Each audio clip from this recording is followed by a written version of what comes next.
权，最近菲律宾真的是太惨了。你看到它有台风，有火山爆发，甚至有地震。最新的一个台风，你看到这叫海鸥台风，海鸥台风竟然肆虐了菲律宾，造成这死亡人数，我真的难以想象。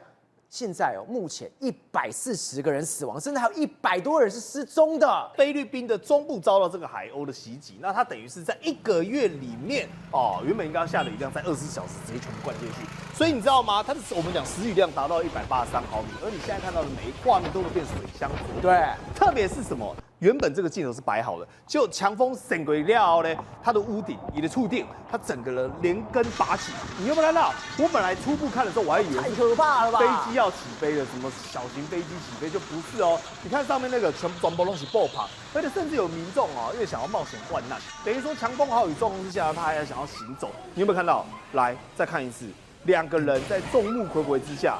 直接就这样被卷走飞走了。他们是倒下之后被风直接吹走的，我的天哪！还有一个铁皮屋更惨，因为我们刚才看那个是屋顶而已，但这个是什么呢？它是铁皮做的建物。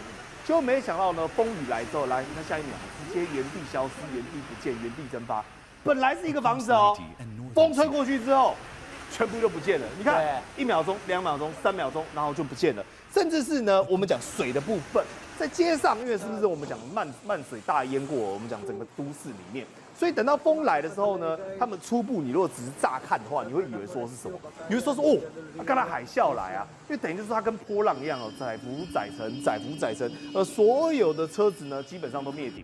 都被泡在里面，但是呢，唯一你可以在水面上看到的，就是像这个飘飘河一样，他的车子是完全直接被灭顶对，等于是水淹多高，我的天哪！对，底下的车子就是反而是垃圾全部都浮到上面去，所以有一些民众你知道吗？他住在那我们讲地下室里面，然后全部都泡水，所以你知道他在地下室里面捡什么？你一定猜不到，捡1根、2根，他在自己的地下室里面捞树枝。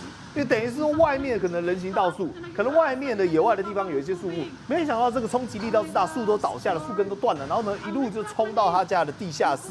你知道早上菲律宾呢面对到的灾情有多严重？但是还有一些险象环生的画面，比如说有人住在比较高的楼层，那刚好来的时候呢水不会第一时间淹上来，但是看着水越来越高的时候，他觉得这样不对，再下去我会挂掉，所以呢他直接把他的窗户给拆了。你有没有看到？他直接把他的铝窗先拆掉里面的这种我们讲的窗户。然后再把外面的框架呢也拆掉，就下一刻什么呢？他整个人就跳出去了，因为至少我在外面我还有办法去求生。如果水淹上来的话，我可能活生生在里面被闷死。所以你知道吗？很多灾民都这样了，跑到屋顶上呢，就赶快去躲雨我们讲避难避这个洪水。但更可怕的是什么？连动物都难以幸免。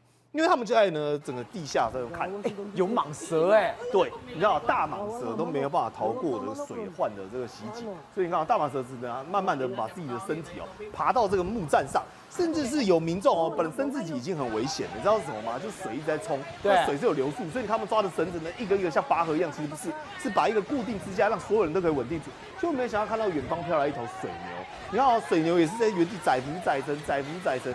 所以这些热心的民众，我觉得他们真的蛮有爱心的。菲律宾人还竟然想办法把这只水牛呢给救过来，就至少让你有个岸上可以靠大家一起的互相取暖。但有些动物就没那么幸运的。台湾最近闹了猪瘟，那大家也知道说菲律宾呢也有所谓的猪瘟，结果没想到呢他们的猪圈呢全部转崩了淹水，现场马上尖叫，因为看着时候这些猪根本没办法。只能在原地呢，看着水慢慢的升上来，然后猪也跑不掉，你也不能把它放走，然后就可能是这样直接淹死。但有一条狗狗呢，我现在我们讲的 God bless 这个狗狗，为什么？希望它能够保持平安。狗狗呢就撑在这个所谓的铁皮板上，载浮载沉，然后你仔细看到这个狗还会做相对应的位移，然后呢最后面呢在镜头之外呢就这样给飘走了。